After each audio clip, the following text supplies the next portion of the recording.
First of all, what's your understanding of the situation at the moment in Iran?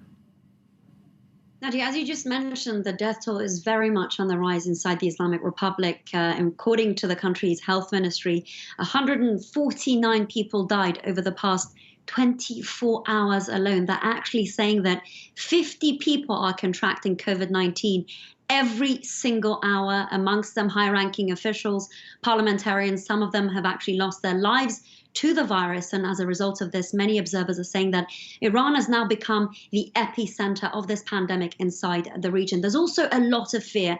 Let me give you some examples. Now, in Iran, over 110,000 people are actually those that survived the chemical attacks conducted during the Iran-Iraq war during the 1980s. So they have respiratory problems. So they're a very vulnerable group of society. You also have a country that's extremely polluted. Around 30,000 people lose their lives to pollution each year alone. Again, a lot of lung diseases. People are scared. Now, the timing of this is also very frightening, and it's pivotal.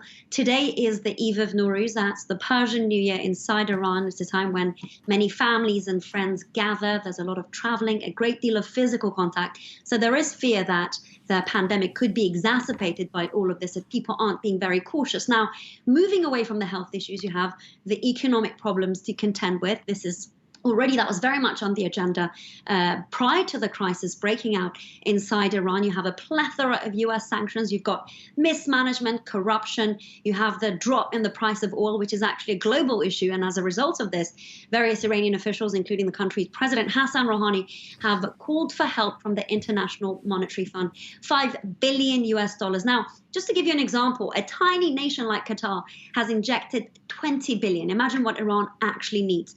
But there may be political pushback because there are concerns that Iran would use this money to fund the activities of the Revolutionary Guards and the Al-Quds force across the region. So for the time being, no funding is to be seen to be trickling to the Islamic Republic.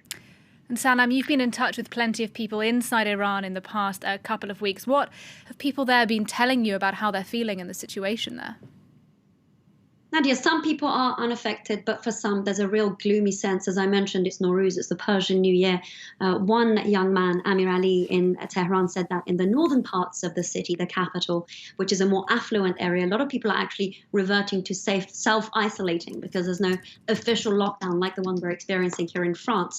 Now, another young woman said, thank goodness for VPNs because they can now circumvent the bans on certain websites and social media outlets like YouTube and Facebook and entertain themselves. However, and this is something that's very much a global issue, for many who have independent businesses, shops, restaurants, freelancers, there is a loss of income. One young man said, I hope that by the time the clock strikes 7:30 a.m., that's the Persian New Year, we'll all wake up from this nightmare. Lastly, one woman, and this is a sad story, wrote to me saying her father's passed away and she can't even bury him. And what I'm afraid about is that we'll hear more of these very painful accounts, given that one survey says by the time the pandemic is over in Iran, around 3.5 million people could have lost their lives. All right, Sanam Shanti reporting for us here in Paris on what is clearly a very critical situation in Iran. Thank you very much indeed.